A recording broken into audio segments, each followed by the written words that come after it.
Welcome back, All I Ever Wanted podcast.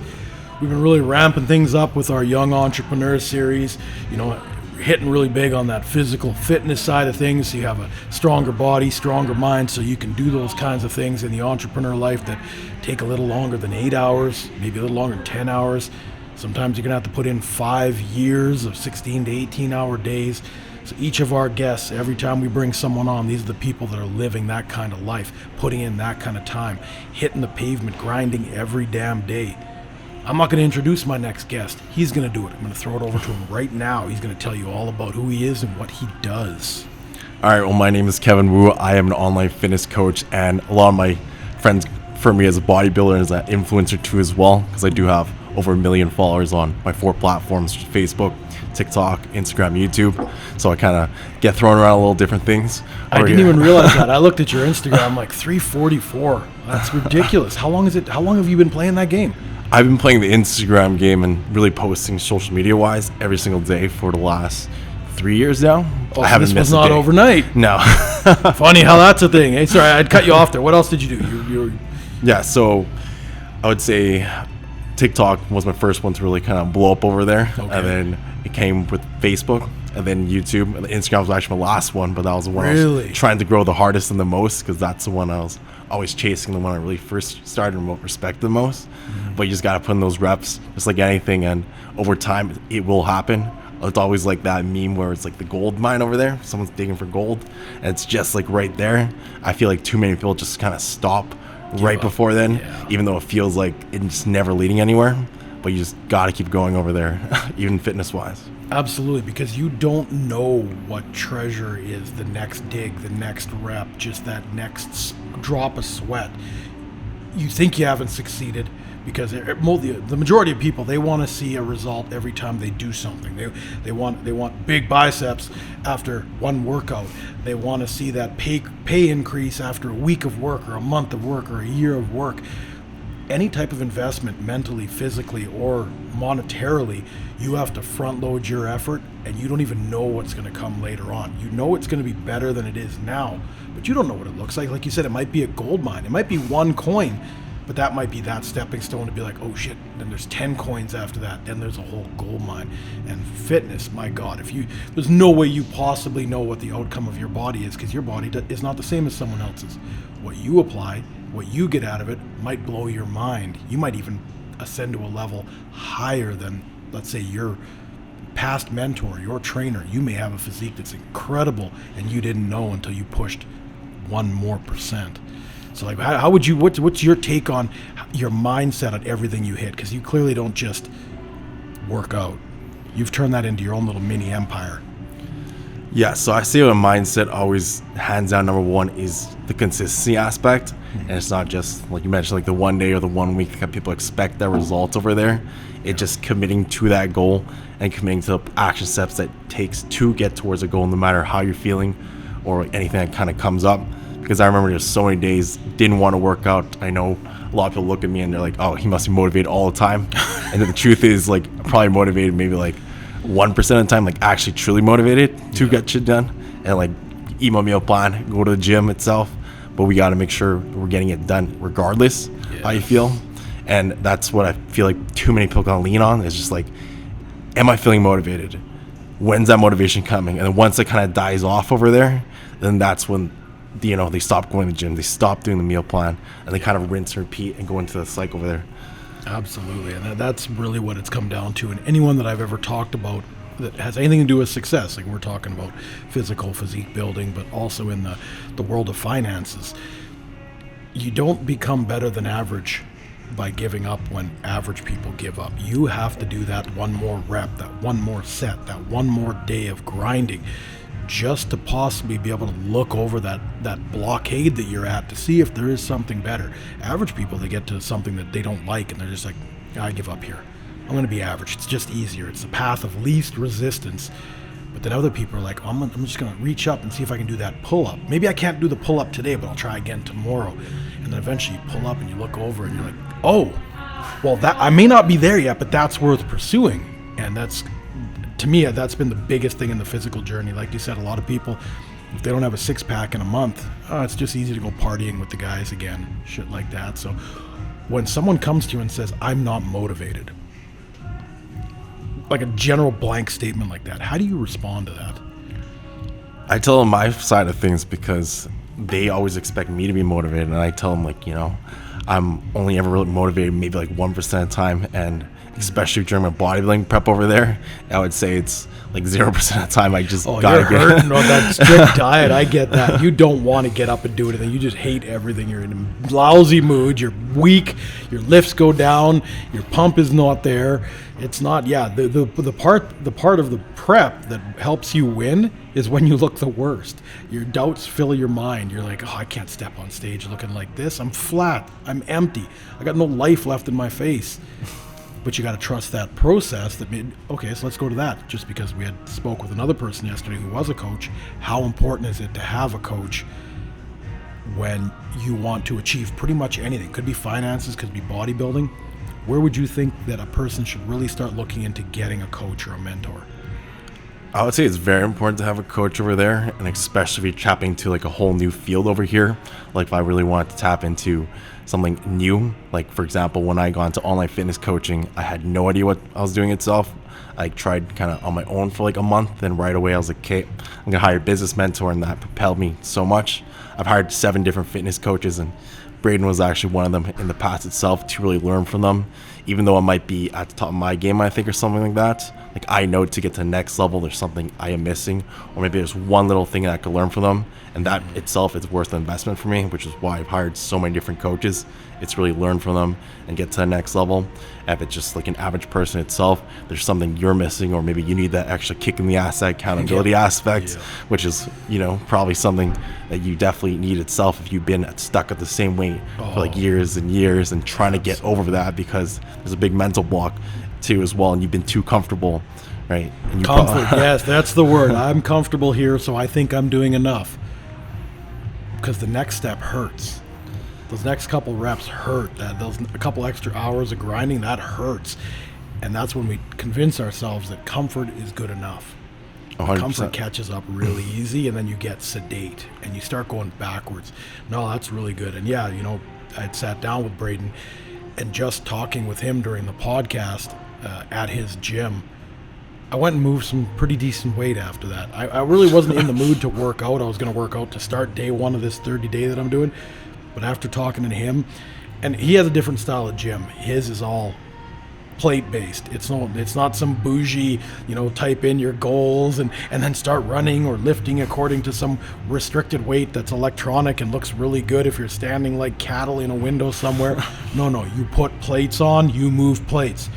Hearing that clank, hearing guys and girls, because they got some serious competitive girls over there, just hearing that weight clank, hearing everybody, their training partners, one more set, one more rep, one more. I'm just like, what the fuck am I doing here? I got to go get on the floor and move some goddamn weight. Yeah. How do you feel that environment really impacted over there? Okay, again, what do we talk about? Sitting at the right table. Sometimes the right table is the fucking squat rack. Because those guys, even if they're technically your competition, you may be stepping on stage with them. They don't want you to fail, because they want you to then turn around, build off that energy, and get them to do one more rep, put on one more plate. This is how winners are built. Steel sharpens steel. Iron sharpens iron. Excuses don't sharpen anything. That's how you get sedate, sloppy, all that kind of stuff that equals not succeeding. Let's just use the word failure. That's where that comes from. But man, stepping in there with a bunch of people that are either novice or they're going pro or are pro, and you're just sitting there like, I don't want to be the fat fuck in this gym. And I felt bad about putting 12 pounds back on. I looked not bad, but just noticing that I'd put on 12 pounds when I was in the posing room, no, this got to change. I'm going to come back tomorrow. I'm going to hit it even harder. And now I'm worked up. I'm like, I can do this 30 days. I don't have to have dessert. I don't need a cheat meal. Yeah, damn right, I'm going to go have that chicken and rice, and I'm going to have a boring-ass fish meal after this. I know this doesn't sound very exciting, does it? But when you can envision those results, oh, hell yeah. I'll eat like that all fucking month. That's pretty crazy how, like, if you go to like a Planet Fitness and then you go to like Den Fitness over there, it's like you just want to work harder, you want to do these things, and everybody around you is pushing you harder. And then you go to Planet Fitness, like, you slack off, you know, you put on the pizza. On your cell phone. Let's go to the pizza parties that Planet Fitness throws. You have the Den over there, you're like, oh no, like, okay, I can't slack off. I got to push harder. I want to do all that stuff. It's like seeing everybody around you succeed. It's like you want to be that person. You don't want to slack off. So and everybody in that gym's thinking, man, I'd love to have that slice of pizza, but they ain't going to say it out loud, and they sure as fuck ain't going to go put it up to their face if they're prepping. They're like, no, this is how winners are built. It is that one extra plate, those 3 extra reps. And again, your training partner, if it's a good training partner, they're not going to be like, that's good enough for today. No. That was good enough last week. Today, you're doing one more fucking rep. And if you don't, I'm going to dog you until you do. This is the difference between weak minds and successful minds. When there's pressure put on you, even if it's by the people around you, some people fold. They're like, oh, don't put that stress on me. It's trauma. Other people are like, fuck, if he believes in me, if she believes in me, why the fuck can't I do it?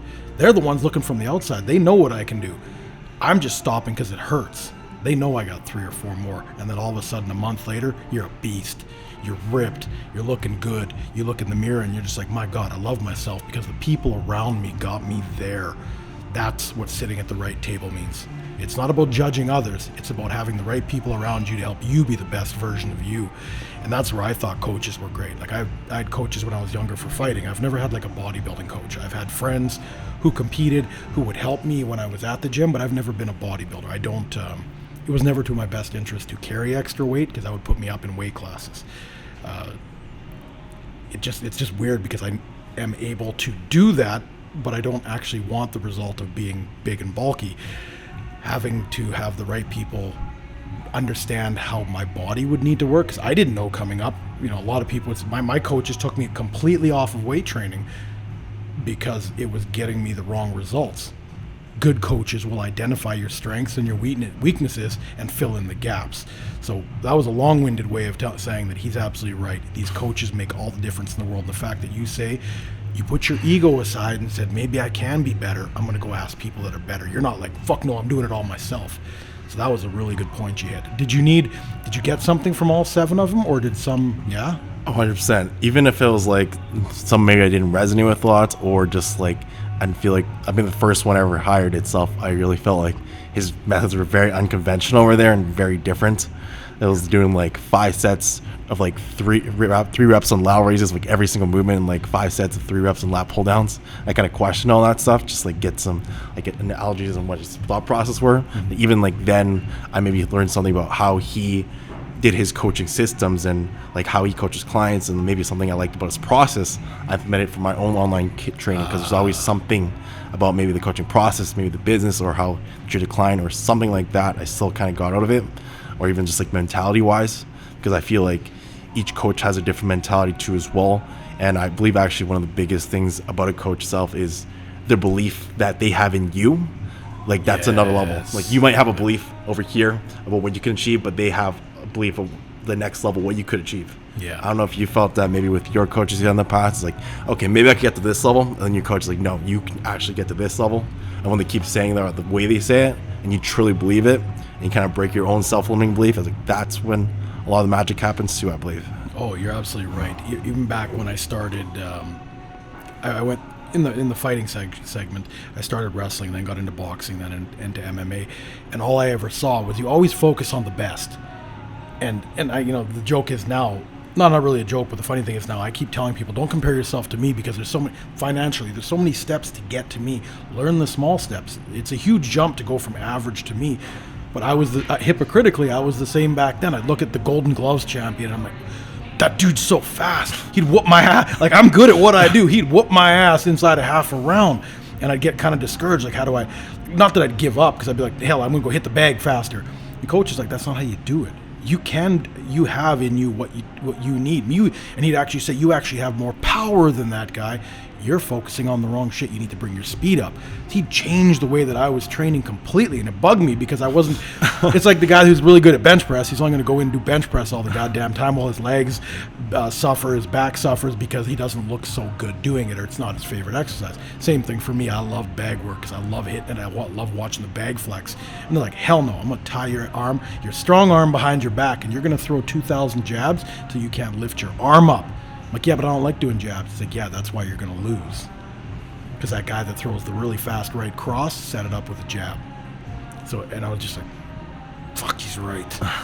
So for weeks on weeks on weeks, I threw jabs until this shoulder didn't even, I had a big enough shoulder that I could block all punches coming just from doing jabs for 4 straight fucking weeks. So you're absolutely right. They will find the deficiencies and take you somewhere you never knew you could. And then all of a sudden I had speed and power.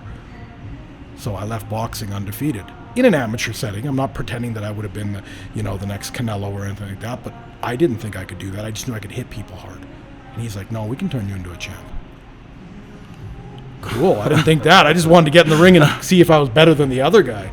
So no, you're absolutely right there. And that shit gets me worked up. I love talking about this stuff because I remember what it was like to be 16, 18, to be fired up about the physical aspect of life. Now it's more financial. I want to do bigger and bigger projects, not for the money. I want to do it to see if I'm capable. Well, someone else is building a $250 million development. Me and my friends can do that too. I think so. So we're going to go sit at those right tables, the people that already have done it, get involved with them, and we're all going to win. Like, I love that. So, no, that's cool. Let's shift gears. How old were you when you decided physical fitness was for you?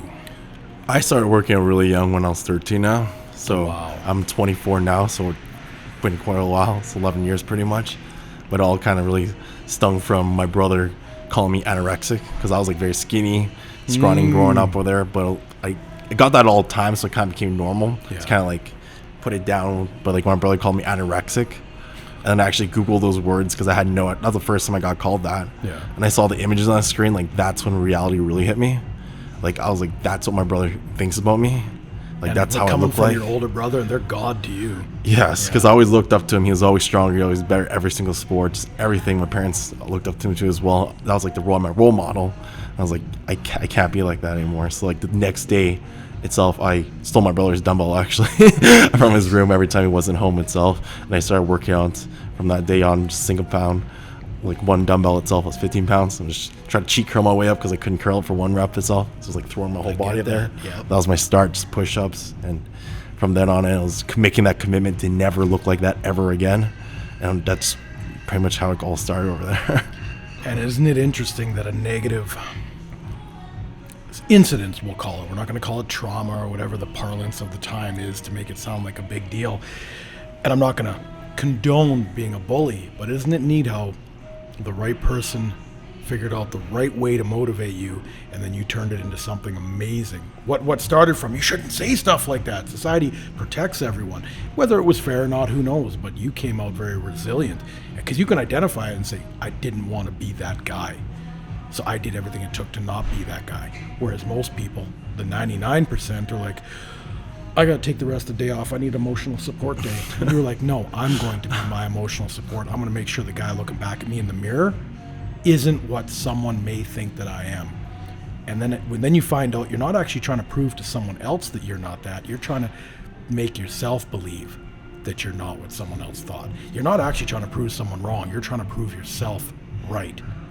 It's a weird way to look at it, but you don't get there until you're like, fuck, I'm happy with where I am. Yeah, when you in look life. back at it, you're like, wait a minute. Man, I built something out of myself, and that is a feeling that I wish more people could understand. Success always comes with failures. You have not truly succeeded unless you've learned from setbacks. And the shitty feelings only feel good when you overcome them. And that is not by medication or someone else patting you on the back telling you it's going to be okay. You have to give yourself permission to say, I'm a winner, I've achieved, I've succeeded. Because you can lie to other people, you can't lie to yourself. You know whether you've put in the right number of reps, got enough sleep, stick to your diet plan like you were talking, because that shit ain't easy. Everybody else falls off the boat, but when you do it, you can be like, fuck yeah. This can't be taken away from me.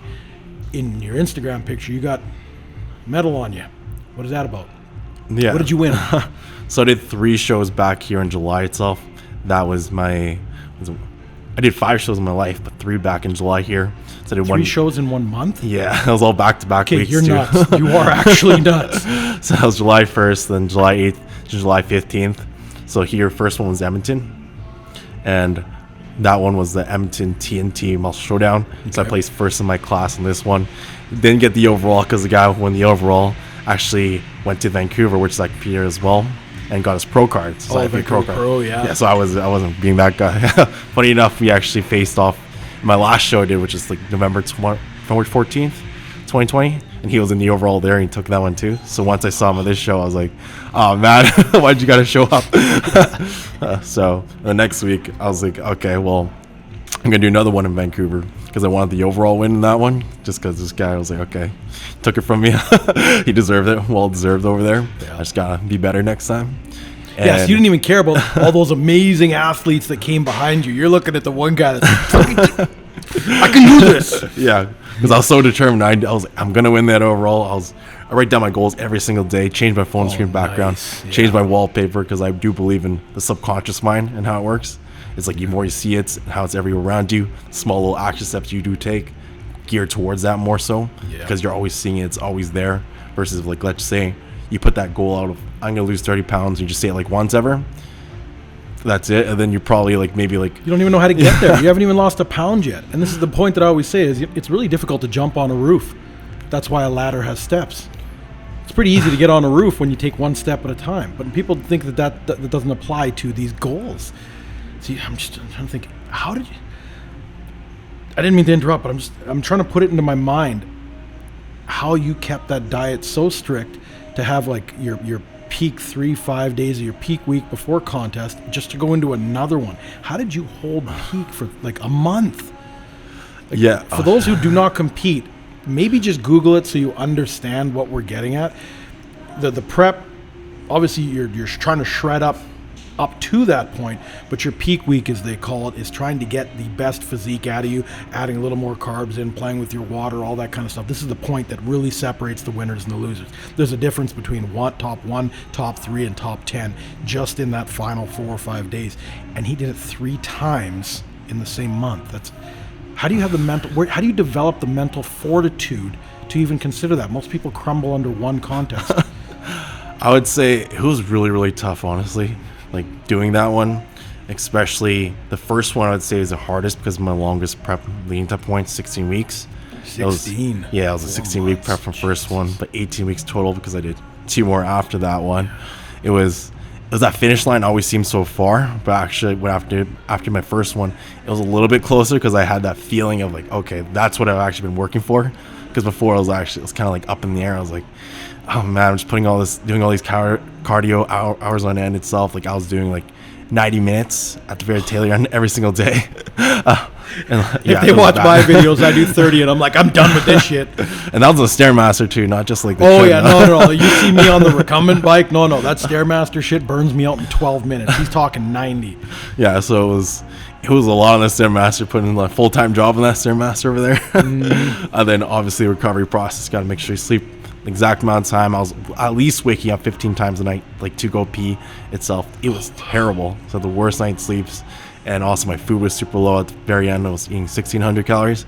So I was just dying and had to take a lot of naps over there just to get through the day. But it was always just looking at my vision board, looking at my goals over there, and keep reminding myself of what I was doing it for, and my greater purpose too as well, to inspire others, like to show they could be, do, or have anything. Had to keep reminding myself of that every single day, and every time I want to, like, cave into food, or because I was looking at food stuff so many times. Pops up on Instagram, you're like, oh, I want a cheesecake so bad. Oh yeah, so you think about that a lot, especially when you're so deprived and you hadn't had anything.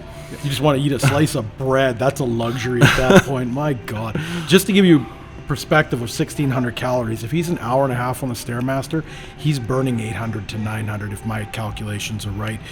It's almost 1,000 calories he's doing in 90 minutes. He's only taking in 600 more than that for the other 22 and a half hours. Yeah, then I had to do my workout too as well. And right? your work. I don't know how you lift the weights. I'd be like, I'm going to walk by those weights, and that's going to be enough for today. Yeah, so definitely zero motivation to do any of that. It's just routine, just gotta go do it. And every time I would have those moments too as well, where I was like, oh, I really don't want to do it, like really don't want to. I just count down my head. I'm like 3, 2, 1. Then I physically get up, and then I start changing. Then I go, because if I talk myself, I'm like, okay, that's when every time I catch myself talking to myself, I'm like, okay, it's, you don't have to do the cardio. It's okay, man. Like, you did all the hard work. That's the moment you have to go and do it. That's when I start my countdown. And that's a little trick I always kind of use itself when I'm really like trying to talk myself out immensely and catch myself. I find that personally really helps. But yeah, it was a struggle. It was a real struggle. Your sex drive is really low. You don't really much have like nothing Yeah, you at don't all. feel like a man. I can't lift. I can't fuck. I can't do any of this shit. Well, shit, I'm gonna go watch the Kardashians. It's much easier and order a pizza. Yeah, you just want to sit around all day and just lay there. You're like, I have no energy to do anything. Yeah. It's pretty brutal. It's nuts. But you're sitting there and you're like, man, my competition's putting in 5 more minutes. Then you get mad. Why did I? Because a winner doesn't ever take time off themselves. They're always their worst critic. Doesn't matter how much your coach pushes you. You're like, man, I bet you my competition put in 3 more minutes, and that's why they're going to win, and I'm going to be second. Fuck, I hate second. Second place is not a placing in the 1% group. That means that they did a little more work than you. So everything you thought was, oh, this is enough. No, someone else didn't say that and took first place. And you're going to remember that until you get back on stage, or you just do it now. It's like you kind of said earlier. It's like you can lie to everybody else, but you can't lie to yourself. You know, if you put in all that work over there, if you did all that cardio, if you follow the meal plan, if you didn't do everything to T you said you would, you kind of feel a little bit of that internal guilt, and you're the only lying to yourself over there. And that's 100% the case when it comes down to the fitness over there. It's like, and then when you get on that stage too as well, if you put 100% effort, if you did 100%, and it's going to show up too as well in like how you do your posing when you're on that stage. Because if you didn't give 100%, it's going to show over there in your physique, but also your confidence when you walk. And like, that's why it's so important. And I believe it's all the small little things, even like day-to-day life. It's when you do follow the meal plan, you said you're going to follow it. You said you're going to do the workouts. You build this like small little confidence over time in those steps. And that's why I believe in it really helps in all other aspects of your life. Like, you're pretty jacked in finances and you're successful. So obviously fitness helped in that aspect. How do you feel like your commitment to that helped over and transferred over? That is the perfect segue into the financial world, because they're not two different things. The 1% isn't the 1% in one thing. You cannot ascend to high levels of anything, even if you want to be a ping pong champ. Yes, there's people who are naturally good at shit, but they end up being winners when they put in all the effort. You think Connor McDavid, he's not Connor McDavid because he was born that good. He happened to have the ability to reach a really high height level of competency on the ice, but then he worked towards it. There's so many people that have the ability, and they literally skate through life on the natural ability, but never ascend to greatness because they don't put in that effort. Whereas someone who may only have 70% of the talent put in 110% of the work, and they get up there in that they can still enter the top 1%. But the regiment that you're talking about, whether it's the eating, the working out, it's all the same thing, because it's all the same mindset.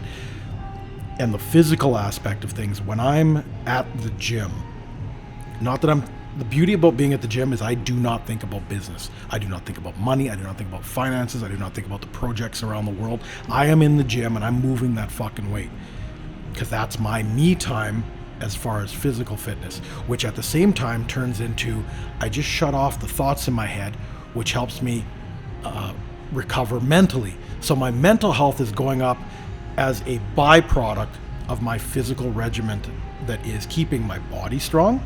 My mind gets a rest. So then when my body's resting, my mind can be like, all right, I'm refreshed. I just had 2 hours of not really thinking. I'm not saying that people who work out don't think, but that's when my brain shuts off and I let my body take over. When my body shuts off, my brain takes over. I'm like, okay, I'm going to plan out tomorrow. Got to get up, make sure I got that meal in.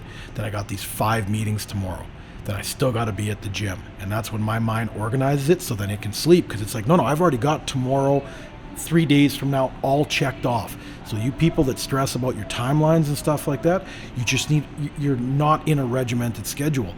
And business didn't teach me that. The physical fitness side taught me how to do business, because you can't do business 24 hours a day. I don't give a shit who you are. You can be really efficient. I did it wrong in my 20s. When I was your age, I was able to generate high revenue, but I was doing it wrong because I was burning myself out. I was like, fuck it, I'm young, I'll sleep when I'm dead. How many people have heard that? Yeah, well, that was almost the case, because when you are too tired to sleep, everything else suffered. So I had to sell off businesses, do all that kind of shit. So they didn't fail, they were always profitable, but because I didn't set my own boundaries of I only do business from here to here, I recover from here to here, the moment I stepped back into the gym, it all made sense. I can't explain that to you because it's actually how your body and your mind responds. You get that shift back and forth and you just feel incredible at everything you do. Shit, I just had incredible sleep. Shit, I just had an incredible meal. Man, I didn't realize that I liked eating chicken and rice this much. I don't have to eat it. I get to eat it.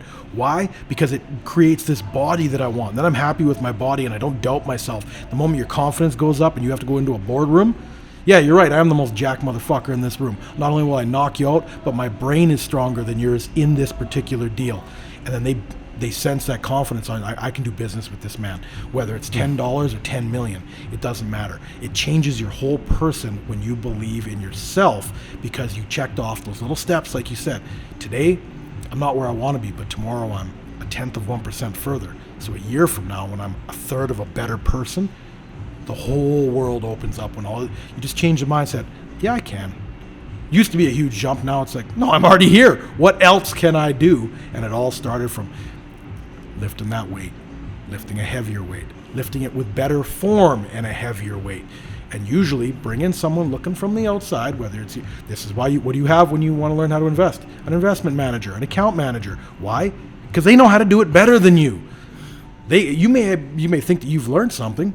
They can help you, and all of a sudden your finances explode because you put that ego away. Shift that back to physics. When do people get injured? When they lift with their fucking ego. I'm not strong today, but I can't let anybody see myself do a 405 bench press when I'm used to doing 495. Tear your pec, 16 weeks off, and now you look like shit. Should have just put it down to 3 plates and threw a few more reps on. So I hope this is making sense to a lot of people, because what he's talking about is what wealthy people a decade older than him have learned, maybe a little too late, but it's what led them to get where they were. So the fact that you can say this at only a quarter century old, fuck, the sky's the limit. I hate that term. I don't like that. There's nothing that someone who believes in themselves can't do, because you're going to look in the mirror and you'll be like, anyone that I may look up to, they're human too. But do they have as much as they have the fortitude that maybe I can surpass them. So it's not you against them, it's you against yourself on whether you can ascend to a higher level. That's the beauty of the sport of bodybuilding and how it translates to everything else. I slept 6 hours last night because of that workout. I've been having broken sleep for the last 6 weeks because I stepped out of the gym to recover. First night, I feel better today. I'm energetic. Now we're bouncing back and forth with these really good ideas. So I'm trying to think of another topic to hit on, because you mentioned that you pretty much, when you walk in the boardroom over there, you're all jacked, you get respect, and you talk with the confidence over there. Like, when you were you skinny growing up? Were you fatter, or were you always fit? What was it? I had segments in my life where business took over and I'd step out of the gym. I'm definitely not making excuses. I know I let myself go. I was up around, because I'm not even 5'9", I'm like 5'8.5" kind of thing. I've been as heavy as I don't know my heaviest, but I know I've stepped on a scale and saw well over 230. And that's not muscle. It's not. I was always able to put on muscle very easily. And people have always said shit like, oh, what kind of gear you're on? No one can do that. And I'm like, I don't understand what they're meaning. I'm like, I'm partially flattered when they say that, but at the same time, I don't understand why they believe they can't do it. Because for me, it was easy. Cutting is difficult for me. If I look back at pictures when I was 12 and 13, when I actually took an interest in doing push-ups and shit like that, I never really worked out. We didn't have the money for weights, and I was the oldest brother. I'm looking back at those pictures and I'm showing people, I'm like, this is what I look like at 12. I'm almost as wide as I am now. This is what I look like, but if you also notice, I had a gut. When you're at 230, then I'm curious. When you went, when you walked into maybe say a meeting or something, no one took me serious. Yeah, no one, and that's just it. I'm the same person. I have the same knowledge. No one listened. Even just in the last year, my message is always the same to people. If they want to learn about, because we met through a fellow entrepreneur at an event, and it was super weird because this group of younger entrepreneurs just got around me, and I was, okay, this is weird. I have a crowd. They want to hear what I have to say, so I better make sure I'm saying shit that's appropriate to say. And I don't mean profanity. I have to talk truths now. I have to convey a message that is professional, relatable, and inspirational, we'll call it. No one did that when I was fat, but I have the same fucking knowledge. So this was, just to give you an example of, or not example, but to set it the last 9 months straight, at the beginning of the year, I kind of just decided, okay, it's time to drop the weight again. I was sitting up at about 221, 222. And I was like, fuck it. I used to fight down at 170 in high school. And I knew I couldn't get back down there because through testing, I know my lean body mass is about 172, 173. I thought I'm going to take a run to be under 10% again because it's been a while. 2 months ago, I got down to 191, which was roughly around that 8.5%, 9%. Earlier in the year, only people that knew what I had would come ask my advice. When I walk in an extra large shirt instead of a 3XL shirt, people are like, they gravitate towards you. They look at you completely different. Now all of a sudden, the exact same knowledge. You're listening more now. Oh my God, yeah, like I hated to get such a long-winded way to get there. But I literally experienced that this isn't, 5 years ago versus now. No, 5 months ago versus when we met a couple months ago. Nobody wanted to listen back then. Now everybody's like, you got a podcast? Can I come on? Oh, you're working out? Can I come with you? Your credibility, and I'm not saying, obviously, that we know the world's superficial, but the credibility comes from how you present yourself and I'm going to call it the respect you put in yourself. If you put in the time to look your best and be a physical presence, it probably means that you put in the time to build your financial aspect. You have the regiment, you have the discipline and the dedication, and it shows when they can see it. Yeah, the first impressions matter a lot over there. My God, what a difference that. I was just like, holy shit, there's 14 kids. Sorry, I just call anyone half my age kids. But yeah, that's probably the biggest point that anyone's never made up until now on any of these podcasts, was that no one gave me the time of day. Not that I didn't have I'm saying that wrong. It sounds terrible. I think you people stepped up. Yes, the respect was there visually. And then when they heard me talking, they're like, oh shit, that's going to change my life, that piece of knowledge. But they're right. Why would I walk into a gym and go to the fat trainer? They could be really nice people. I'm not trying to fat shame anyone. But if they're 40 pounds overweight, they could even be in their off season. Maybe they look deadly at 8%. But that doesn't give me the confidence that they can get me to 8% until I've met them and learned about their credentials. Much like people that know my financial situation. Of course they'd come ask me. But they're not going to ask some guy dressed in sloppy clothes 30 pounds overweight. So that's an interesting point you hit on there. Like I said, you're the only person that brought that up, but that is probably the biggest proponent in whether others will trust you in business. How do you present? I feel like it plays a huge part because, like, to get to that body type or get to that fitness level itself, you have to have those character traits of, like, discipline and getting the things done whenever you don't feel like it. And just like business wise and being successful, you have to be disciplined in that aspect and get things done. So it kind of really converts over. And even when I met like the entrepreneur group that we kind of met out over there, just different people kind of look at me and like they kept telling me that too as well. It's like you have all those traits that an entrepreneur wants, and that's why people want to work with you more, just physical aspect. And I believe that definitely plays a huge part. Just your posture at the table. You're not slumping. You're squared up. You're talking directly at me, not at the camera. I've been around this game long enough. I know who's going to be successful, who's faking success and all that. And we don't bring on, like fake people or people who portray more. They may be on their path to something great, but the ones who try and make it look like they're 3 steps ahead, that's so easy. It may look good to a 5-figure person. Oh yeah, they know what they're doing. No, people who are there, people who have those billionaires in their phone, they've seen the bullshit. We're not here to perpetuate ignorance. We're not going to show you cars that we had to rent. We're not going to show you cars that weren't ours. That kind of thing to make you believe, to give us the credibility because you believe that we have it. No, you can see that when you come meet us personally. I'm not going to throw that shit all over the place. That's so stupid.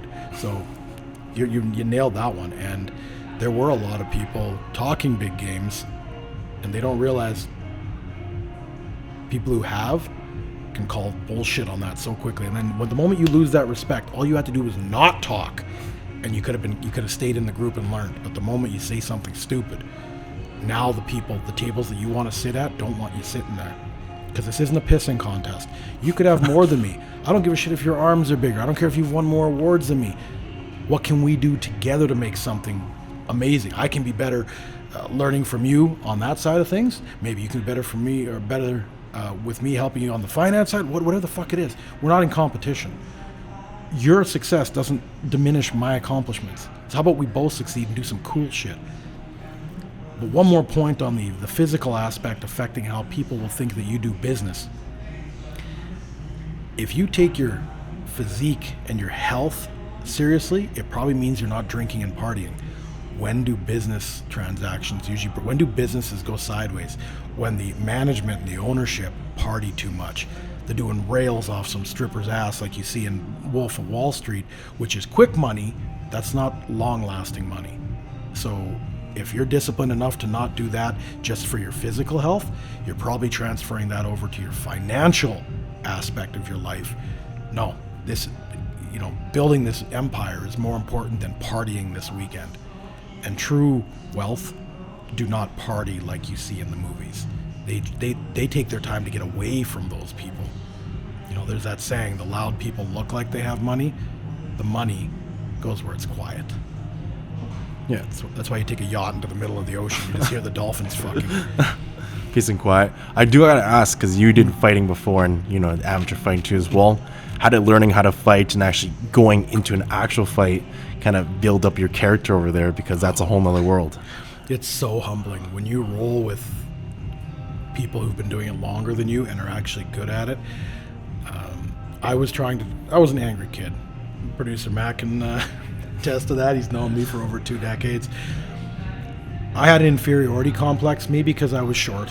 Maybe that's what it was. But I think it was more so because I came from a very, I'm not going to call it poor family, because I thought it was poor growing up because we didn't have what other people did. So and being Italians show gold and cars and stuff, and jewelry and shit like that. So I always felt like I wasn't at someone else's level. So anytime that someone would talk down to me, I couldn't. They could always just say, "Oh yeah, well, would you? You're a little poor kid," something like that. So you can't. I'd get frustrated because I didn't have the words to be like, "Yeah, but I can be better than you." Because you're not at that point. If you can't prove you're wealthy, or you can't prove you're doing better, or prove you have a nice car, so what do you do when you don't have the words? So I naturally got good at fighting because I used anger to cause damage. That does not translate to a good professional fighter. A professional fighter has to be so disciplined in something just as simple as throwing a strike. Because if you throw it out of anger, and this is why a guy like Conor McGregor was so good, because he pissed off all his opponents, so they lunged, and he'd counter them.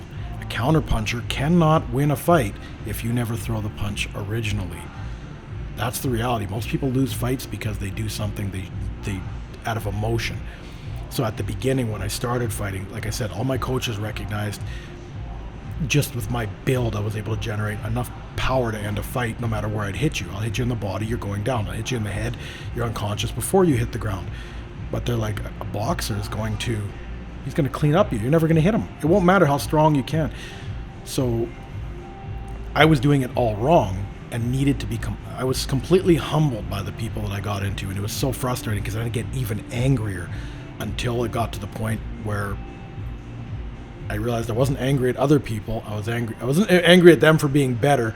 I was angry at myself for doing it the wrong way. And then all of a sudden that military type regiment came in. What are the guys that are beating me doing? Oh, they're throwing those 2,000 jabs. Okay, they're making sure they're in bed by 9 o'clock so they can be up training again at 5. That changed everything for me at like 16. And I'm glad it did, because I was just an angry fucking kid. And then my coach said, if you get into a fight outside this gym, don't come back. And he was dead serious. I had gotten into a fight that I was actually defending a friend. So at the beginning, it was, you can't come train anymore. And then later he found out through someone else, about 3 days later. And he's like, yeah, I understand this situation. I'm not letting it slide. You still hurt someone very bad. Which I later felt really bad about. I had gone a little too far. And he said, you can come back in. but that's not even a first strike. You can't even raise your voice to someone from now on. You will never get into the situation like that. So having those people, I don't even know if that's the question you were going after, but that was the first thing that came to my mind, and that when I was fighting, I was doing it all wrong. I needed someone smarter, more technical to get me where I was going. And then that translated into every other discipline that I went into. Because MMA, a 14-year-old's going to, if he's better at jiu-jitsu, it doesn't matter how good of a striker you are, he's going to twist you into a pretzel before you ever get a chance to land a fist. He'll just take your fist from you. So Yeah, is that the question you were asking, or did I go on the wrong tangent?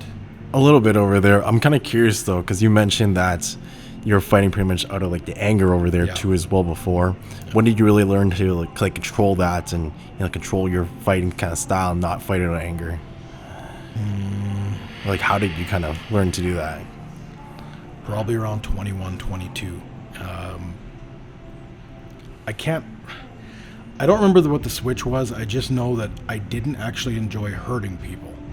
I was just really good at it. This is a terrible thing to admit. The reason I do what I do now is trying to make up for the asshole that I was as a kid. Because like I said, I just threw fists with, that was just my way of coping with it. And then I got to the point and I'm like, fuck, all you do is hurt people. There's people that talk to you, they're afraid of you. They don't respect you. They're afraid of you. And at that point I was like, some shit's got to change, because someone eventually, again, producer Mac and I, we have a bit of a history. We lost a lot of friends who were hotheads, did stupid shit back in the 90s when, it's before your time, but let's just say when someone got revenge, it was permanent. And they didn't know when it was coming, and a lot of people would end up going with them when that would happen. And I was just like, I can't do this, man. My life is just starting to get better. It was that realization that my life's on the up and up. I'm working my ass off. I don't want to have to look over my shoulder because of some ass whooping that I laid on somebody, and they weren't man enough to take an ass whooping, so they come back and stab or whatever. I could be crippled, or worse yet, I knock someone out and they hit the ground and die. For some reason, in that couple days that this went through my head, I was going through all the worst possible scenarios. I was always that person that, even though I told myself I could do anything, I was also my biggest critique. I would sit there and say, oh, you don't deserve this. Like, you can't, that's above you. You come from a poor family. You're going to labor your way up through you'll make money with labor. So I didn't really, the success I had financially when I was younger, I didn't actually believe it was owed to me. So I was just waiting for that thing that stopped me, because I always had that negative little guy on the shoulder that's like, no, you don't deserve this. Don't worry, this is a dream. It's going to come crashing down right away. So I kept looking for the reasons. How would it stop? And the one that came back to was, if you believe, I'm not really a karma person, but if any of those people that I've created enemies out of were to come back and take a shot at me, everything that's going right now, gone. And it was just like, boom. The next week I was a different person. I never got into fights anymore. It didn't make sense. I'm like, no, I'm making too much money. You're not paying me to get into this fight. Why? Because there's some girl over there you're trying to impress. Again, I was always built a little bigger than most people, but not huge. So who do the guys take shots at when they're trying to impress? They go after the bouncer or whatever, or some shit like that. Same thing. They always wanted to pick fights with me, and I didn't know why. And I'm just like, I feel bad for you. I'm not mad, but I feel bad because I liked to do it. Like, these are all scarred up for a reason. But it just, when you have something to lose, you don't play stupid cards. Because again, play stupid games, win stupid prizes. I didn't need to go to jail over a fight. I didn't need to kill someone over a fight. Or worse yet, what if they actually were better than me? They knocked me out and I died. Or worse yet, you know what's worse than death? Being a vegetable and not being able to enjoy your life for the rest. So I just stopped cold turkey. There's no reason for me to throw hands with anybody. Unless I'm in a ring and I'm being paid substantially well for the abuse my body's going to take, never again. I even actually stepped out of fighting within a couple months of that. I didn't want to do any of it because I might be that person that takes that hit. You know, there's some local fighters that happened to. They just got hit at the right, it wasn't not even a hard hit. And they just, done, lights out. That was their time. And I'm like, fuck, that ain't going to be me. I got too much good shit going on to do that. And that's when I transitioned more into what we'd call bodybuilding. I never wanted to do it competitively, but I still needed to take out that energy that I'd put into becoming the best physical combatant. Now I'm going to challenge me to be the best me. And that's right a couple years after that was when I hit that point that everything financially just went boom. So I don't know if that was what credited it. Obviously, still being alive and not having some type of revenge taken on me and shit like that helps. You know, being alive is a really good way to increase your wealth. But yeah, within 3-4 years, the big explosion in my equity, we'll call it, happened. So I think everyone needs to have that self-realization at some point. It's not self-righteous. It's not better than anyone else. It is literally, you cannot be bigger than who you are without realizing you have major flaws. And you have to face them. And you can also ask producer Mac, I have a bit of an ego. That is no lie. So for me to actually have to say that I was wrong, not good at that. Still not good at it. 2 decades later. So yeah, that's a very long-winded story on how to get there. And so it's big kind of flipping a switch over there and having those realizations Yeah. from those fights and all that, and realizing you had a lot more to kind of give up if something went wrong in the karma situation. Yeah. But how did you feel like fighting itself kind of played into role into like business wise too as well? Like, did you feel like it maybe that made side you of have it. more courage to like do business deals, take more risk, or like what was that kind of like for you?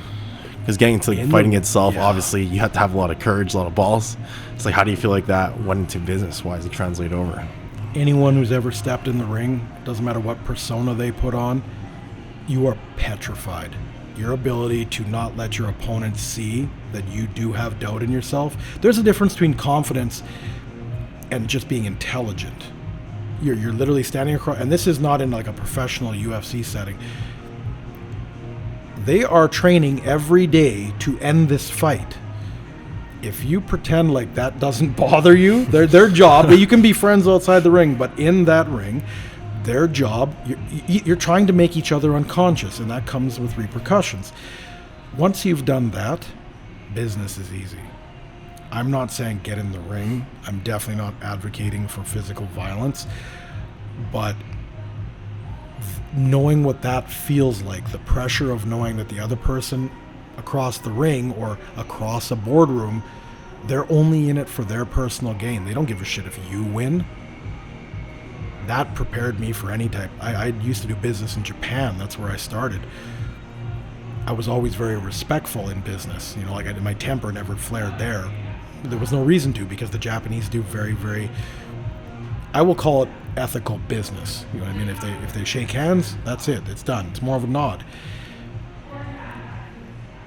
When it came to doing power plays in my late 20s, early 30s, it mimicked fighting immensely. There's a lot of posturing in business. There's a lot of research that you have to do on your opponents. Not because you want to beat them into a pulp, because you want to come preloaded with your best offer, your best person, your best business contract, whatever you want to call it. It's exactly the same. You have to prepare for a business meeting. You can't just walk in and be like, well, we'll discuss whatever comes up. No, there's 50 million on the line with this. Could be tens of thousands of people that will benefit job-wise. You have to be regimented in going into a business meeting as well. And this is, okay, I'm going to completely go on a separate tangent. I don't think we've ever had a guest on that makes me, you're not making me, encourages me to discuss how all my life interactions. Now, you're the first person to do this. Now I'm sitting here thinking, fuck, why didn't I do this before? So but I'm going to be a better person leaving here remembering how I felt 20 years ago. Why was I doing what I'm doing? Because you get away from that. As you learn more, you kind of leave a little bit of your history behind, which you might sometimes, maybe I don't appreciate what I've been through. And a lot of people say you should acknowledge your accomplishments. To me, my accomplishment just means something I should be able to outdo next time. So you forget that you did actually, what you did back then looks easy now. It wasn't easy when you were doing it. Once you finish something, you know exactly how to do it. You can do it better next time. So you kind of negate the effort that you put in. But yeah, sometimes maybe I should look back and be like, okay, you did a few things right. Because I only remember what I did wrong and try and help people not do that. Yeah, you definitely put a lot of effort into getting to the fight. All those jabs like you're mentioning, all that build up to it, learning how to control your emotions better. It's a lot of work you put in over there, and definitely looks like it's translated over, like you mentioned, even like nothing really kind of almost like scares you anymore, because once you go in that ring, like they're trying to take you out. So after that, business is easy. Yeah. It's pretty crazy how like those perceptions of like, okay, well, if I did this, now business is much easier because this guy's not trying to take my life in front of me. Yeah, and that while business can be cutthroat, it's not the same as someone coming at you with everything that they've trained to do. Business can still be done respectfully, much like fighting can. And when you have the right opponents, you're both better when you leave. Whether it's the boardroom or the ring, or if you did a business on a yacht, it doesn't matter. It's always the right table, because you know the moment you sit down if that deal is going to be done. You know the moment you clinch with the other person, if you trained enough, you know really fucking fast. This isn't something you find out after minutes or hours. You know the moment you engage in either one if you were prepared enough. And like you said, I don't want to be second. Second isn't a placing for me. Second is what participation awards start at. And getting a second or a third, it just burns you up inside. So the next time you're like, no, I'm taking this. I will break myself down and rebuild myself with the help of others to figure out what I can do. And yeah, I've had to do that a few times over my life. Put that ego aside, like we said. But more about you. So what else in the online realm do you do? Well, most of my revenue or my income is from online coaching, but I do get like sponsorship payments from like EHP Labs. That's one of them, supplement sponsor. Jed North's my clothing sponsor line. And then I get like the one-off video sponsors over there. So like, for example, today actually Cliff Bar reached out to me itself. Oh wow. Cliff Bar. So might kind of look into details, seeing if I like them, if I want to promote their Cliff protein bar, because I actually never tried them. I seen them at Costco a lot, so I want to generally promote things I believe in too well, and I generally like a lot. So I don't just partner with anybody or make videos on that.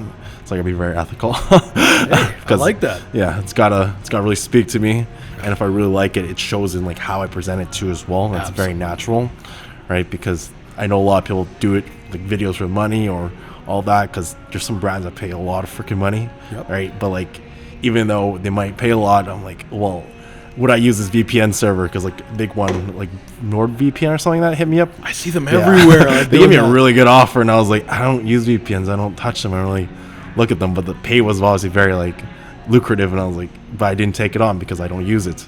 So it's just like being very ethical in what I do too as well. My practices, I believe it goes in the long run, even in building my community and my followers kind of trusting me, because it's all for long-term run things. Like maybe short-term, if I took that, I can make a lot. It's all in the long-term run. I'm gonna lose that trust in my audience. I'm gonna lose that authority, and that's matters a lot more. And also my personal branding too as well for my coaching. Like that's what is my bread and butter, what makes me like 95% of my revenue. So it's like I'm not going to sacrifice any of that. No, and it's really difficult to come across that in the online world right now, because everybody, even just for the bragging rights, is saying I've got someone who wants my time. But now you're a slave to them. Whatever the worst, because you're only remembered by the worst thing you do. Doesn't matter what you do that's great. You're always going to be held accountable for the worst thing that you ever did.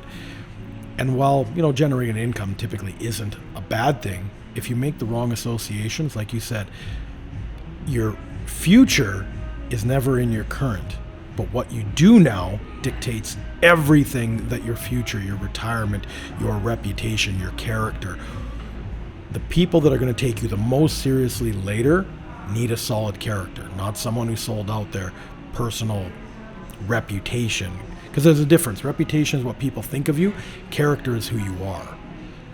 No one knows who you are until you show them who you are. So if you've only showed a sellout, and again, I'm using tough terms. I get the online world is all about generating revenue. I'd rather you get money and be able to eat than, go the other route.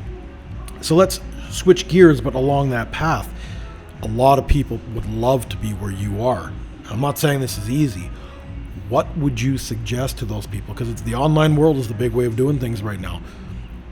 How would you, if someone came to you and said, I don't have a following, I got none of these platforms, but I think I have a message to tell people that's translatable into revenue later on down the road, what would be the one or two pieces of advice you'd give them? Because like you said, you got over 1 million followers. That's a ridiculous amount of money.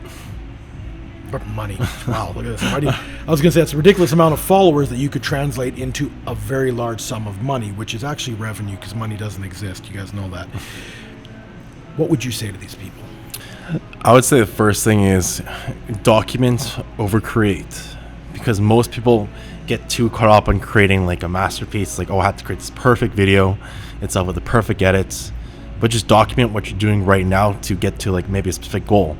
Right? Maybe it's like I'm doing my bodybuilding competition. I'm going to document what I'm eating every single day. I'm going to document my cardio. I'm going to document, even if it's on your Instagram story, something small like that, or make like dating life. Like show what you are doing to get towards that goal. That's always the first step, because there's always going to be that perfectionism in you where it's like, okay, well, that video could have been better. Okay, well, I could have done this better. And then you get caught up in your head. You never post anything. Yeah. If no one sees anything, well, you're never going to grow. You're never going to get your message across over there. So it's just documenting what you're already doing. Maybe it's for like you. Maybe you want to spread a certain message over there for your fitness thing right now for 30 days, right? Just documenting what you are doing over there. And people are going to be like, oh, he's actually doing it. Oh, he's showing us, he's not just promoting his challenge. Suggesting that he's doing everything. He's doing the work. He's doing the cardio. And maybe 10 days long the journey that you're going to inspire somebody. I want to join in on this. Maybe it's even 15 days. Maybe it's 20 days, right? But that wouldn't have happened if you didn't document it. You didn't create that. So you're inspiring somebody along the journey. And as much as you want to inspire maybe everyone the first day to join on, that's not the reality of it. It usually takes like multiple times for someone to see that itself. And they have to be in the position, open-minded, to want to change too as well. So it's just constantly documenting itself and putting yourself out there, because more chances you get or posting something, someone's going to see you, and maybe one video doesn't resonate, maybe the next one does, maybe it's a 10th one over there, right? And that's when you kind of start to build the following over there, get the engagement, maybe kind of convince them into your fitness challenge kind of going on, get more people on board, and just constantly got to put yourself there, show what you're doing. So definitely nowhere in there did you notice him say anything about instant gratification. It's consistency, dedication, and the determination to build, even though you don't know when the success is going to come in. Like, that's so important. Everybody says they want to be retired. Everybody says they want to be a millionaire, but they have no idea how to get there. They don't even put that first step forward. They just say they want that. Like you said earlier, you alluded to the fact that people put that goal out there, but putting on the steps in place. So he literally just broke down to you any form of success. I wanted to hear it coming out of his mouth, but anytime you have someone who's successful telling you how, just get started. Your followers will see you creating better and better content as you learn what you didn't like from the other one. So don't critique it. You should have made 4 posts in the time you critiqued and tried to perfect the one, and then you lost the message that you originally tried to get across in the first one, because it's got all the bells and whistles on it. I love that, because our stuff is basically as raw as it could be. The sound, like when I make them, you got the lake behind me, but it's the image that I want to give. Like, yeah, okay, the lake's making a bunch of noise, there's some breeze in the trees, but you know what I'm not doing at that point? Sitting in a fucking office of a job I don't like. So even if you can't quite hear me talking, there's the captions over there, and I'm out at the lake at 2 o'clock on Tuesday. So it's the scene that I want to set, but I didn't learn that at the beginning. I'm like, oh shit, the audio's off. Oh crap, I got a double chin at this angle. I'm just like, who gives a shit? You're trying to get a message across. That's 100% always the first step over there. And then after, you start posting more itself, then you could start looking at, okay, how can I make these videos better? Okay, how can maybe this hook that I use in the video in the first few seconds, why did this video do a little bit better than that video? You start analyzing your own videos and seeing what's doing better. But posting first is 100% number one, where most people don't even start, or when they do start, they get too caught up in like have to be perfect. It's like that's number one. Then you can look at what's working, what's not working, trying new things over there. And ultimately, at the end of the day, the algorithm never lies. So if your videos aren't performing as well, it's like, well, maybe you could try some different things, a different hook, or maybe something about a video that did slightly better that you posted. Analyze that video. Like maybe it was a hook that did better. Maybe it was a video topic that was a little controversial. Maybe it was something like in that video itself, you really got to analyze it that made it did well, and try to replicate that. And that's, I would say, how I grew my following the most, was just testing a lot of content ideas itself. Then maybe one did better, that one got like 1 million views. I'm like, okay, why did that one get 1 million views? And I analyzed that video. Okay, maybe it was a video topic itself. Like my highest viewed video on YouTube right now is 19 million views. Million. So I analyzed that one a couple of times itself. Mr. Beast over here. Yeah, so I'm like, okay, why did this one do so well? Well, one, it was an interview kind of video, so it's almost like a story kind of line because people are looking for the next answer, aka it's building kind of like a plot. But two, it was like, well, it's the ideal body. It's a little more general sense, so everybody has a body, everybody knows that, and also it was a cute girl too as well. Shout out to you. Doesn't hurt the views over there. Hey, it's the realities of the world. As much as people don't want to say it, Yeah, but we went back to, hey, if people wanted to listen to me and view me when I was in better shape, it applies to everybody. Superficial world. oh yeah, Go on, my man. 100%. But then also too as well, it was basically for like 6 bodies, but they were all of me, and I got her to pick. I'm like, what's the ideal body type?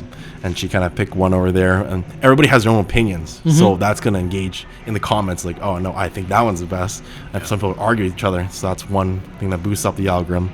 So everybody. just more than a like because they liked the video, it gave them a chance to put an opinion in, which now, oh shit, this is an important topic. Let's show more people. Yeah, and then at the end of the video too as well, I pretty much revealed like, oh, actually all these bodies were me, and then it gets her reaction to it as well. So it's a combination of a whole bunch of factors that kind of made that video go viral. And I was like, okay, well, I'm going to try to replicate as many of those same things for different ones. And a lot of my videos that were more viable were similar kind of concepts. And so it's pretty cool is analyzing those ones. But it doesn't have to be exact video. Just like this concept itself, just really analyzing it. Like I find all that stuff very fascinating.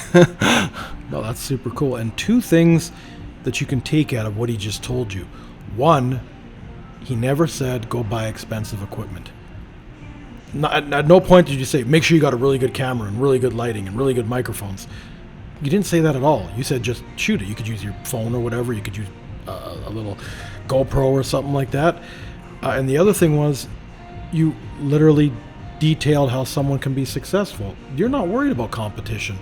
You're coming on here and telling people how to technically be your competition, but it's not like there's a finite amount of revenue like some peons think.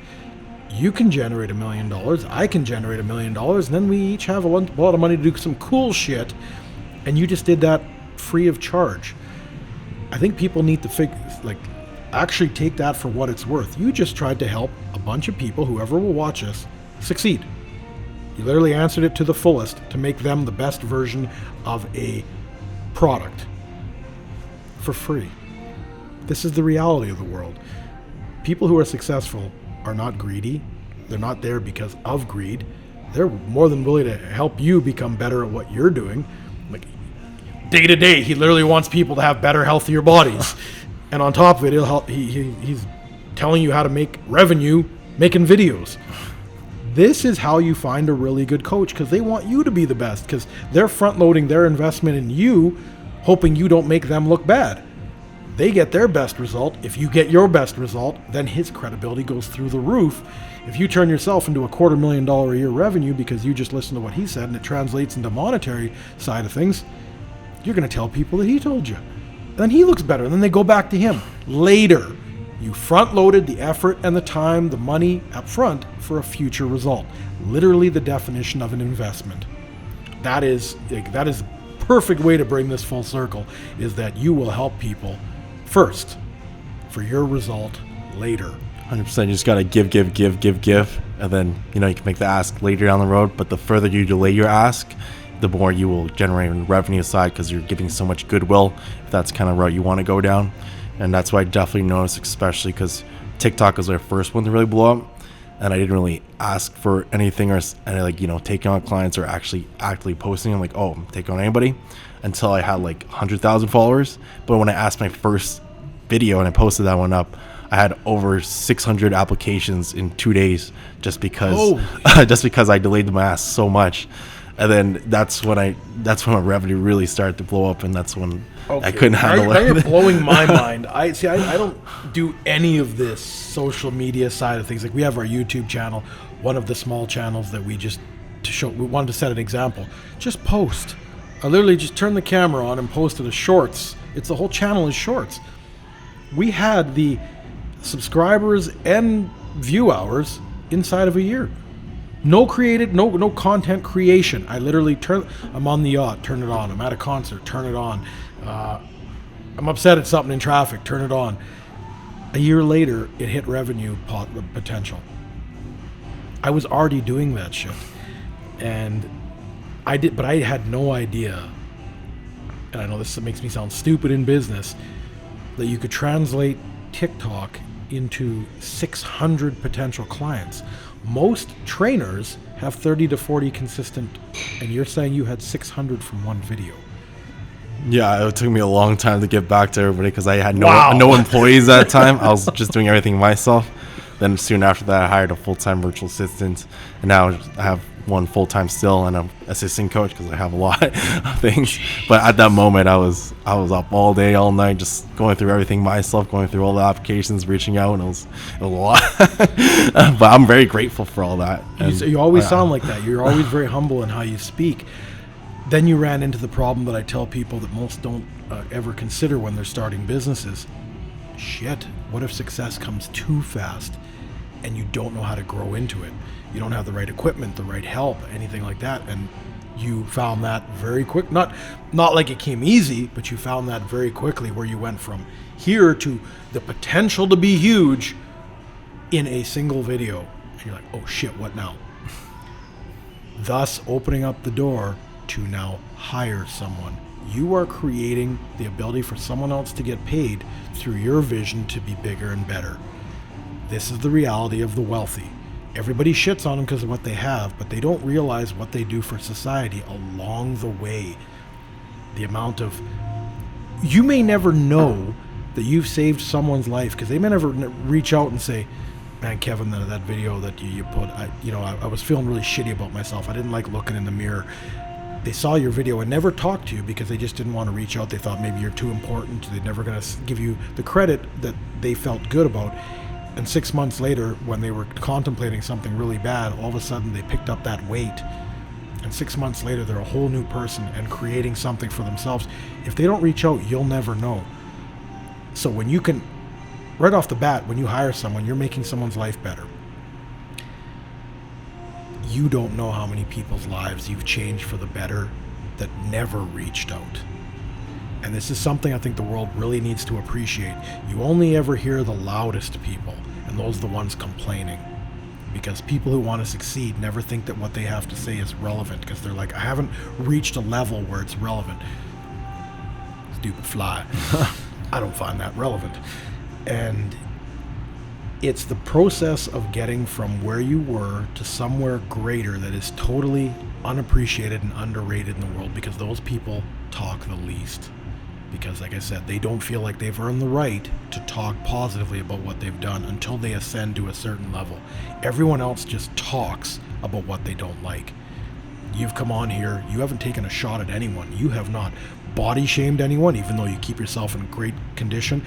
You haven't talked about, like you asked me about what it was like to be at different weights, and I gave a true account of how I felt just changing the way I viewed myself. You've said nothing but positive. You've said nothing but helping other people with your experiences. And you're, like I said, at your age, you're thinking well beyond where you are. I don't even know if I'm really making a point. I just wanted to say that out loud so people are listening to the fact that you're talking to. We have no idea what he's worth. It's fucking irrelevant what your monetary value is. But your value to society will never be known other than when people are doing better for themselves. And that is something that no one ever considers. Someone with your mindset is going to reach great levels, because like I said, I can filter through bullshit very easily. I've seen it thousands of times over decades. Your monetary value will keep going up, and because of the way you're humble and you're always, the evolution of what you're doing has to always include more people. You are bettering people's lives. I think that's really what I'm getting at, is that your process to better yourself is not actually greedy, even though you benefit at the end the most. Along the way, you've changed so many lives that no one will ever be able to quantify, just because you had a vision to do bigger and better things for yourself. And I think that's kind of where I want to wrap up on that. What else would you add to that? Because I know that tangent really didn't make sense until the very end. But what could you add to just what and you don't have to be a happy-go-lucky, smiling and being a goof all the time, but what does that positive mindset that you portray, how does that help you get through your day? Like, how do you get what I'm asking? Just Yeah, I remember earlier when you asked too as well, it's like you may never know, like changing someone's lives over there. And I guess the biggest realization I had was, it was 1 week before my show, actually. I was at the rave, and some guy came up to me, and he was like super excited. He's like, oh my God, like, you changed my life. Right? I remember back in COVID, I followed you on the TikTok over there, and I was depressed. I was like suicidal. And then your videos really helped me like work out and make a big change. And he was like super happy and general smile. And like, I just like feel that energy off him. And then he wanted to take a picture, and he's like, it was like, I could genuinely feel that energy. And he's like, holy shit, like, you changed my life so fucking much. I'm like, I'm so grateful. And like, just meeting him and experiencing that one really truly made me feel like the impact I was having, because I met a lot of people before itself, and like, oh, I love your videos. It's like, oh, I've seen you online itself. For a lot of my interview ones, like, oh, your interview ones are funny over there, but that one itself, like, I know there's probably more out there just like that. And he never DM'd me, never messaged me ever before that have experienced that. And just after that, I was like, holy shoot, like, this is the impact that I've always wanted. I have a lot of power in this one, and I'm sure that, I know you're starting the 1% stuff and trying to impact more lives. Like kind of mentioned earlier, it's kind of almost backtracking of things maybe you've done wrong in your past and trying to create that better life and help more people out. So like, that's the impact that I definitely know that you could have it to a greater scale too as well, just helping more people, maybe with the podcast, maybe with your content itself, to realize those things. And I think what you're doing right now is pretty cool. And I gotta ask, like, what is that 1% life purpose, or like, what is that mission of it over here? Well, we've got the 2 pages. We've got the lifestyle page, which was started during COVID, because you've got so much negative energy out there. And again, it's not everybody. We only see the loudest groups, whether they're left or right or hating this, discriminatory there. Everybody is played against everyone because social media is used to get a following. That's how you monetize it. You get people watching you and you change the way people think. So you typically get people leaning one way, and they only perpetuate what they believe in. They don't want to listen to the opposing information. Like, you hear so many younger people out there now, burn the rich, eat the rich, they do nothing, they're greedy, they give nothing back to society. But it's very unfounded information that they have that was probably started by someone who doesn't even care about the rich. They just need to grab a weak mind and make them believe them. So they just put out the information that they want you to know. The more you agree with it and like it and comment, they get a bigger following. So during COVID, when everybody was having a shit time, we just basically started and said, no, the reality is the world, capitalism, whether you like it or not, is what created the middle class. Without capitalism and the ability to get away from being poor, there's just poor and rich. Capitalism created the middle class so you could, in one generation, take your family out of poverty and become very well off. And I'm not going to sit there and have this discussion with people who already think that I'm the devil because I've done better than most. I was just going to show them. So myself and a bunch of friends got together and we just started doing giveaways, supporting local businesses, showing you who's open and all that. And we gained like nothing compared to what you have. We had 20,000 followers in 3 weeks from an account that was brand new. And we were really hoping to get that image to people that you can't do what we're doing if you're making an average income.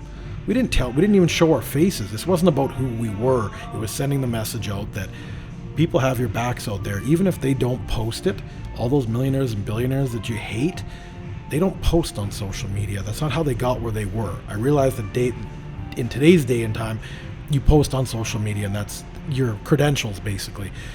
The billionaires of the world have already achieved. They don't need you to know. They don't need you to accept. They don't need you to praise them because they never got there by doing those things. All we had that page was to be like, no, there's people out there looking out for you. And that's what we did for the first 3.5 years.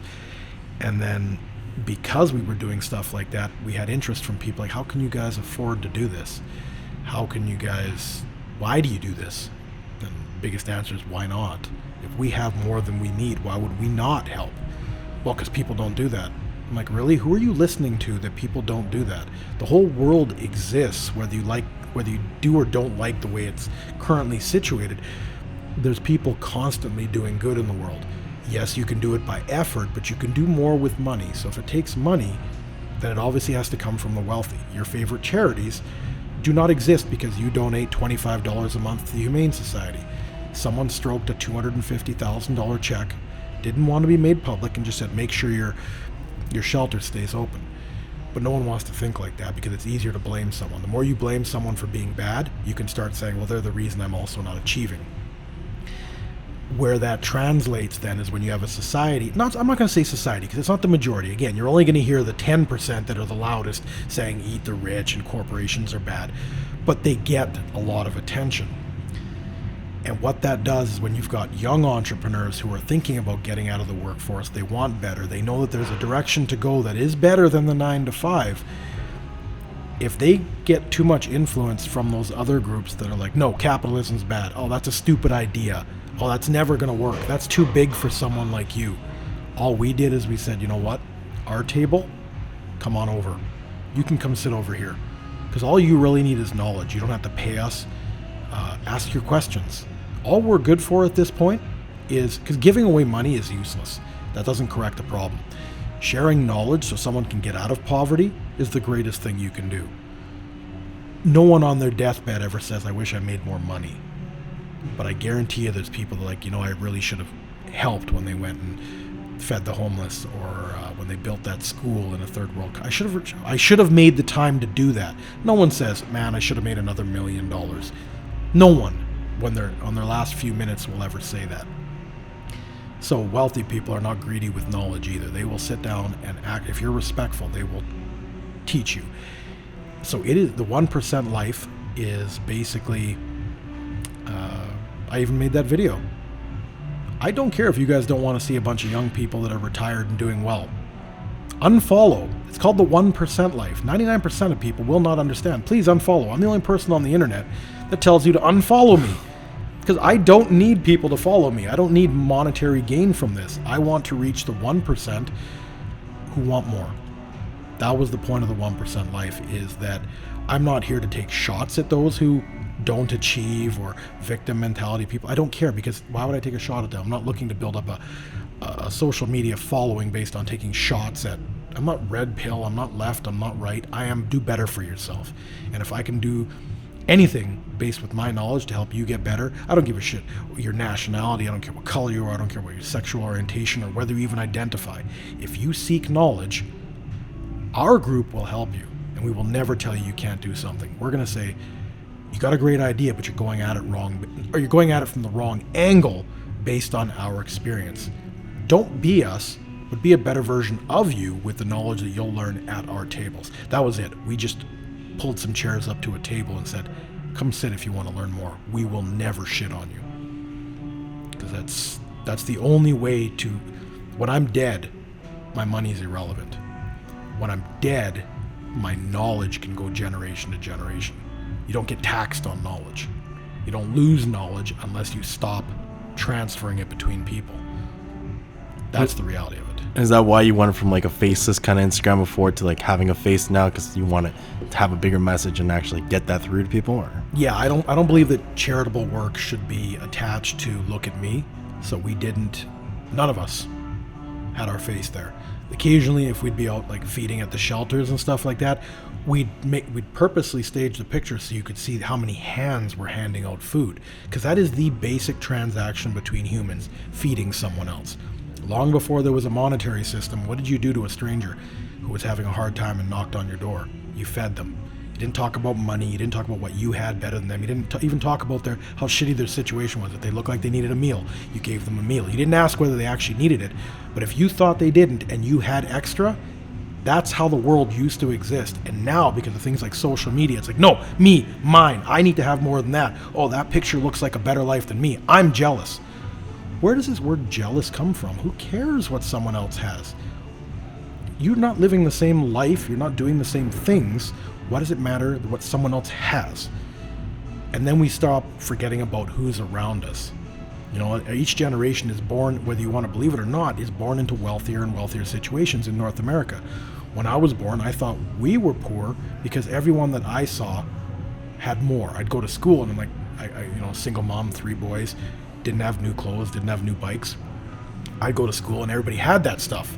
So I thought we were poor because I never went somewhere where someone was homeless. If I did, then I realized the home is, I have wealth. The rain stays off me. There's something providing heat.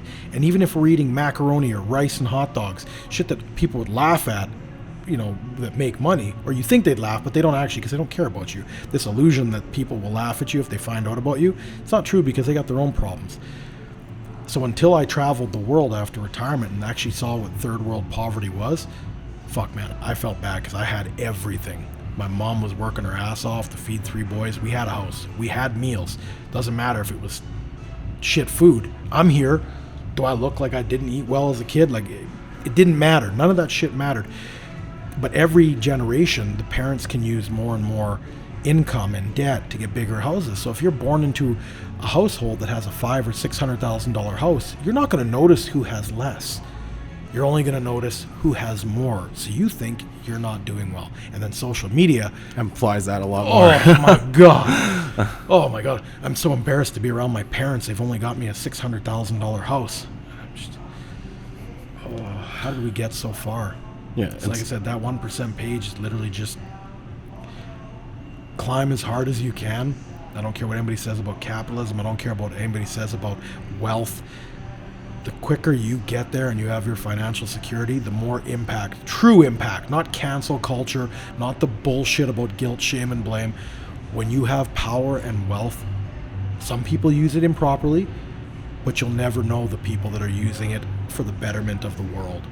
This is why I don't like judgments passed. I don't care where you are in your life, but don't judge what I'm doing because you haven't seen it. I don't tell people what it costs monthly to do what we do anywhere in the world, because it would shock you what it costs to even try and do something good for the betterment of people. So that's what the 1% is.